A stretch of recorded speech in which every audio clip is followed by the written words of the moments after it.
Eu vou mostrar aqui como que eu fiz para colocar o BASIC no computador Z80. Bom, primeiro eu vou mostrar aqui a configuração do computador, tá? Então aqui tem a CPU, tem a memória ROM de 32K, a memória RAM de 32K e o decoder dele para selecionar um ou outro eu fiz direto no pino 15. Eu tenho também aqui a configuração do LCD.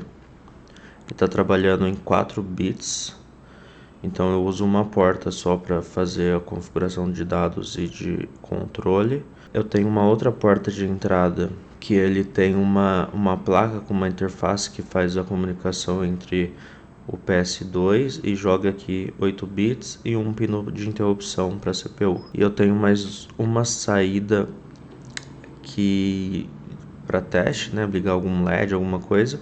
E ele também, o pino 0 tá ligado na saída de áudio para gravar o programa que está na RAM, um MP3, alguma coisa. Aqui tem na entrada 2 o tape, né, entrada de áudio. Aqui eu tenho a parte de decoders, o clock é 4 MHz, mas ali na placa tem um outro clock que ele trabalha variável, né, para fazer debug, alguma coisa assim. Circuito de reset, decoder de memória e de entrada e saída, e a porta de expansão. A porta de expansão é para expandir a parte de periféricos, né? Então você tem aqui os dados, os endereços e os controles da CPU. Aqui tem o circuito de áudio. Essa é a foto do computador. Então aqui a gente tem a placa da interface, tem aqui ligado o teclado. Essa foto ainda não está com a outra parte aqui, que é o conector USB. O conector USB é ligado aqui junto com o teclado, ele funciona normal. É teclado com fio, sem fio ele não funcionou. Aqui embaixo a gente tem um Arduino, um chip de Arduino, né, um AT328P, que faz essa interface entre a comunicação PS2, e ele joga aqui 8 bits. O pino de interrupção é aqui a energia. Aqui a gente tem o clock variável através desse potenciômetro. Aqui tem a seleção do clock 4 MHz, que ele fica embaixo do LCD. CPU, memória RAM, memória ROM, liga e desliga, entrada e saída, decoder, entrada e saída. Aqui tem um monitor do áudio para quando você estiver enviando áudio ou recebendo o áudio com o programa, você tem um feedback aqui. Aqui o seletor, nesse seletor aqui você pode habilitar a entrada de áudio e a saída de áudio. Você também pode desligar só o monitor e pode desligar o backlight do LCD. Aqui a gente tem um conector com a porta de saída, e aqui tem uma plaquinha com os LEDs que você encaixa aqui e dá para brincar. Esse é o computador, essa é a configuração. O programa BASIC eu peguei nesse site aqui. Então esse site aqui a gente tem um circuito simples do Z80. Essa configuração é a configuração de 32 de RAM. Ele tem uma outra configuração aqui que tem mais memória RAM. Essa é a configuração dele, né? Eu não tenho esse chip no computador, que é essa parte do serial, e o meu decoder aqui está mais simplificado.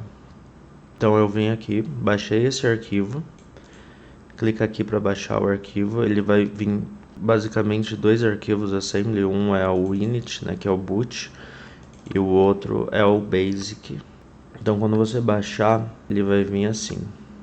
Então aqui ele tem um ponto .bat que chama, né, o compilador e compila os dois arquivos. Basicamente você precisa alterar o boot, né, esse init aqui, para ficar de acordo com a configuração do seu computador. Então aqui a gente tem o arquivo de boot.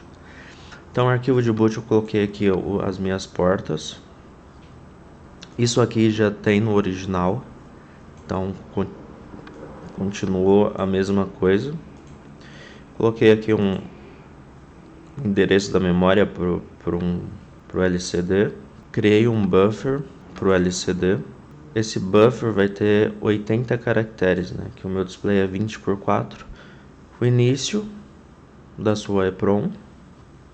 E aí, como que funciona? O Basic, ele vai funcionar o seguinte: quando ele precisa receber, aperta um botão no teclado e vai enviar para o computador, ele chama a interrupção, e aí essa interrupção chama esse serial int. Esse serial int, no original, ele verifica, ele tem uma chamada a mais que ele verifica se a porta serial tem algum dado para ser lido. No meu caso, eu coloquei para ler direto a porta A, que é onde está conectado o meu teclado. E aí eu dou um delay aqui para ele não ficar lendo várias vezes o mesmo dado. E aí o resto aqui é o tratamento normal que ele faz. Então ele carrega o buffer, vê se o buffer está cheio e tal, e depois ele volta, dá um return na interrupção. E aí, quando ele quer enviar um caractere para a porta serial, ele dá um reset no 8, endereço 8, e aí ele dá um jump aqui pro TX. Esse TX eu tive que alterar o meu para poder mandar as informações para o LCD. Eu não mando a informação direto para o LCD. Então esse TX eu tive que alterar. Eu precisei fazer algumas alterações aqui para funcionar a parte do LCD, né? Então eu não mando o dado direto para o LCD.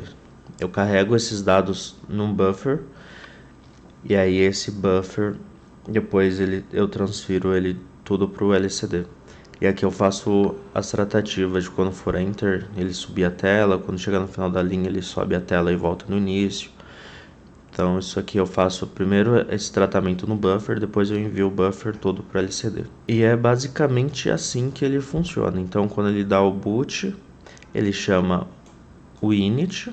Esse init faz a configuração de hardware. Então aqui você iria configurar o seu chip serial, configurar o seu teclado, alguma coisa assim. Então aqui no meu eu só configuro o LCD e eu inicio a minha LCD Screen, que é minha tela lógica ali, né? Que tem toda a parte da lógica da tela. E aí ele dá um jump aqui para o endereço onde inicia o Basic. Então esse endereço aqui, no padrão, no original, no arquivo original, ele vai estar o endereço menor. E aqui, como meu boot ficou um pouco grande, então eu tive que alterar esses dois endereços aqui. E aqui eu tenho um pouco de como que eu inicio a parte lógica do LCD, como que eu faço para limpar o buffer, como que eu faço a ação de enter para subir a tela, né, copiando os dados ali de uma linha para outra. Ficou uma função aqui meio repetitiva, mas eu não tratei isso, eu precisava tratar. Então é basicamente assim que vai funcionar. Então aqui no Basic você faz essa configuração. Dá para testar isso aqui sem instalar o Basic. Então você pode primeiro instalar o boot no compila, né, e instala na sua EPROM, e aí você já consegue ver se ele vai printar as informações ali de boot. Aqui ele vai printar aqui o nome de quem fez esse desenvolvimento aqui desse arquivo, e vai printar isso aqui também. Então você já consegue fazer esses testes. E aqui no Basic eu alterei duas coisas. A primeira foi aqui no início da RAM, eu tive que colocar um pouquinho mais, porque aqui eu preciso criar um buffer, né, no LCD, então eu criei isso na memória RAM. E eu também alterei aqui o endereço de início dele. Depois que você já configurou esses arquivos de acordo com o seu computador, aí você faz a compilação. Para compilar, você vai usar esses arquivos, né? Esses dois, e aí o comando que está aqui no BAT. Mas só que isso não funciona direto no Windows 10, então eu precisei instalar esse DOSBox. Então você instala esse executável aqui, e ele vai criar esse terminal. E aí aqui nesse terminal você monta a partição onde está.